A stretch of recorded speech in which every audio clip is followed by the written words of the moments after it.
O Vasco venceu a equipe do Independiente Medellín, se classificou para as oitavas da Sul-Americana e era o que importava. Agora, se o Vasco jogou bem ou a equipe do Medellín jogou mal, isso aí é uma outra coisa que a gente vai analisar no jogo de hoje. O importante era sim a classificação para dar mais confiança para essa equipe do Pedro Emanuel, que até o jogo de hoje não tinha vencido. Mas agora teve uma mudança tática de novo no segundo tempo, que fez com que o Vasco saísse de uma equipe pouco produtiva ofensivamente para uma equipe que tivesse mais volume de jogo.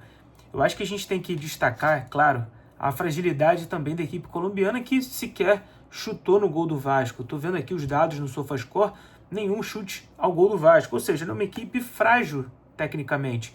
A gente já tinha visto isso na primeira partida na Colômbia, e isso foi confirmado agora no jogo em São Januário. Mas o Vasco chega nesse jogo precisando vencer de qualquer forma para dar mais confiança para a equipe.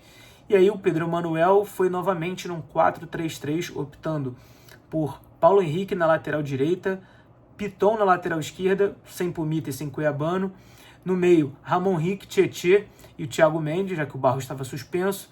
Na frente, Andrés Gomes começando pelo lado direito, Nuno pelo esquerdo e Spinelli na frente. Mas ficou um jogo de vai e vem o tempo inteiro, de muita transição, o Vasco não conseguindo ficar com a bola, Tietê errando passes bobos, Ramon Henrique não conseguindo render tanto assim, e na frente Spinelli e Nuno muito mal, para mim os dois piores da fase ofensiva. Spinelli porque não consegue segurar a bola, dar sustentação, participar do jogo, e errou no primeiro tempo uma bola muito fácil, um cruzamento.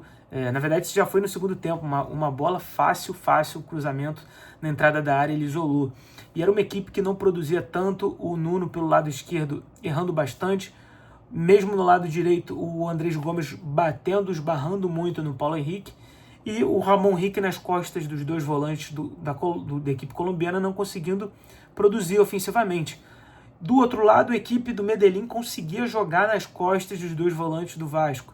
Tietê e Thiago Mendes não conseguiam destruir tanto as jogadas e paravam o tempo inteiro na intermediária. A sorte é que a pontaria deles estava muito ruim, não tiveram nenhuma finalização a gol e o Vasco acabou não sofrendo tanto assim na primeira etapa. E aí o Vasco de novo volta, assim como no jogo contra o Mirassol, com a mesma equipe. O Pedro Emanuel vai fazer a mexida que, para mim, novamente mudou o jogo. Desfez o 4-3-3, colocando Adson e Cuiabano, tirando o Tietê e o Lucas Piton. Então o Vasco volta a fazer um 4-2-3-1, depois fica com... termina o jogo com o Jair e com o Thiago Mendes um pouco mais à frente, o Adson, Brenner como o segundo atacante, Nuno de falso 9, e o Andrés Gomes retorna ao lado esquerdo. E o Vasco começa a ter uma produção ofensiva maior pelos corredores, o Adson associando bastante com o Paulo Henrique, começaram a se entender mais, e foi justamente por ali que saiu o gol do Vasco, numa ultrapassagem do Paulo Henrique, que fez um bom jogo, talvez de todos do jogo, para mim ele tenha sido o que mais me agradou, com muita força, venceu praticamente todos os duelos defensivos, conseguindo dar volume pelo lado direito e mostrando um Paulo Henrique que a gente imagina que possa voltar a ser, que foi o Paulo Henrique que jogou com o Diniz. Agora, o Vasco vence com o gol do Thiago Mendes, um jogo que precisava só vencer, mas não me convenceu. Eu não estou convencido e estou muito pouco convencido de que o 4-3-3 que o Pedro Emanuel tentou contra o Mirassol e contra o Medellín seja o modelo de jogo com esses jogadores disponíveis. Se tiver com Sousa, De Ossa, Thiago Mendes, talvez seja uma outra equipe, mas hoje o Ramon Henrique não entendeu como faz essa função de quase um camisa 10, um terceiro homem, de pisar na área. O Thiago Mendes desceu muito entre os zagueiros para iniciar a construção e o Tietê não consegue fazer o time andar entre linhas, é um jogador muito burocrático e que a torcida também já está cansada. A gente viu no primeiro tempo uma certa dificuldade do Andrés Gomes se entender com o Paulo Henrique. O Paulo Henrique, isso é um ponto de alerta e também de exclamação, porque todo mundo estava querendo ver o colombiano de volta à posição da direita, no corredor direito, onde ele rende bem. Mas ele não conseguiu dar tanta sequência assim, jogadas ao fundo, não fez uma boa partida. Nuno pelo lado esquerdo muito mal. O Brenner entrou relativamente bem, mas também perdeu um gol na frente. E aí tem outros pontos também que são importantes destacar. Vasco pouco sofreu dentro da sua área, Cuesta foi bem no jogo, Léo Jardim não fez nenhuma defesa. Agora, me preocupa o Robert Renan sair lesionado e o Saldívia entrou confuso, vaiado pela torcida. Na lateral esquerda, Piton também não consegue convencer, tem dificuldade demais no contra um defensivo, já não consegue acertar tanto os cruzamentos, e o cuiabano parece ainda sem tanto ritmo de jogo.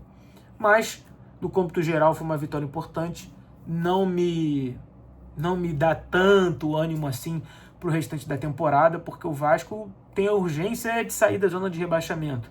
Se conseguir avançar do Olímpia, que eu acho plenamente possível, até porque o Vasco já jogou com o Olímpia, perdeu lá e ganhou aqui de 3-0, não sei se o Vasco vai conseguir sonhar com muito mais, pode ser que sim.